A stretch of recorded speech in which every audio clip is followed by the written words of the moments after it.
This video is sponsored by BuyMode shopping app. BuyMode e-shopping application is one of the best online shopping app now available on Play Store and App Store. Click below link and install application. Thank you. Hi friends, welcome to 90s Kids Kitchen. இன்றைக்கி நம்ம கிச்சனில் லட்டு எப்படி செய்கிறதுன்னு பார்க்க போகிறோம். இது நார்மலாக செய்கிற லட்டு கிடையாது, ரொம்பவே ஹெல்த்தியான டேஸ்டியான ஒரு லட்டு ரெசிபி. இப்போது சீசனில் சக்கரவள்ளி கிழங்கு நமக்கு நிறையவே கிடைக்கும், ரொம்ப சீப்பாகவும் கிடைக்கும்.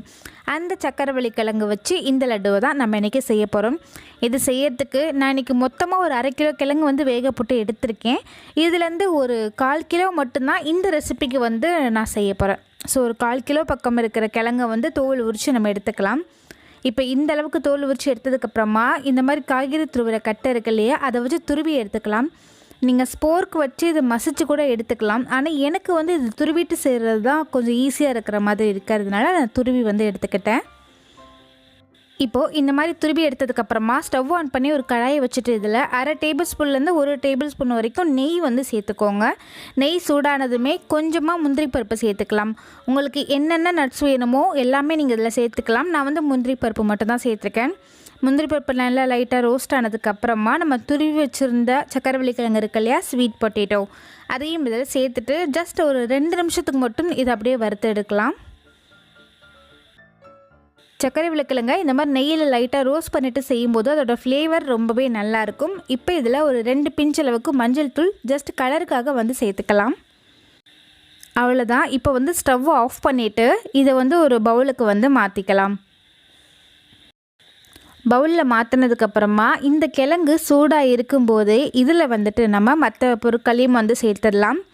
நான் இன்றைக்கி சுகர் பவுட்ரு 2 டீஸ்பூன் அளவுக்கு தான் சேர்த்துருக்கேன். ரொம்ப அதிகமாக வேணாம். உங்களுக்கு நல்ல ஸ்வீட் பிடிக்கும்னா நீங்கள் கொஞ்சம் அதிகமாக கூட சேர்த்துக்கலாம். நான் 2 டீஸ்பூன் தான் சேர்த்துருக்கேன். இது கூடவே டெசிகேட்டட் கோகோனட், இது உங்களுக்கு எந்த அளவுக்கு பிடிக்குமோ அந்தளவுக்கு நீங்கள் சேர்த்துக்கலாம். நான் ஒரு 4 ஸ்பூன் அளவுக்கு 4 டீஸ்பூன் அளவுக்கு தான் சேர்த்துருக்கேன். நீங்கள் அதிகமாக கூட சேர்த்துக்கலாம், நல்லாயிருக்கும். கூடவே ஒரு 2 டேபிள் ஸ்பூன் அளவுக்கு பால் பவுடர், இதையும் சேர்த்துக்கோங்க. இது இல்லைன்னா கூட ஸ்கிப் பண்ணிக்கலாம். கடைசியாக ஒரு 1/2 டீஸ்பூன் அளவுக்கு ஏலக்காய் தூள் சேர்த்துட்டு இது எல்லாத்தையும் ஒரு ஸ்பூன் வச்சு நல்லா மிக்ஸ் பண்ணிவிடுங்க. ஜஸ்ட் எல்லாமே நல்லா ஒன்றா கோட் ஆகி வரணும். ரொம்ப அழுத்தவும் வேணாம், ஆனால் எல்லாம் ஒன்றா மிக்ஸ் ஆகிருக்கணும். அந்த மாதிரி இது மிக்ஸ் பண்ணி எடுத்துக்கோங்க. இப்போது இதை உங்களுக்கு தேவையான எந்த சைஸில் உருண்டை வேணுமோ அந்த சைஸில் உருட்டி எடுத்துக்கலாம். ரொம்ப அழுத்தி உருட்டாமல் கொஞ்சம் சாஃப்டாக மென்மையாகவே உருட்டி எடுத்துக்கோங்க. இப்போ இது போல் உருட்டினதுக்கப்புறமா இதுக்கு மேலே டெசிகேட்டட் கோகோனட் இருக்கு இல்லையா, அதாவது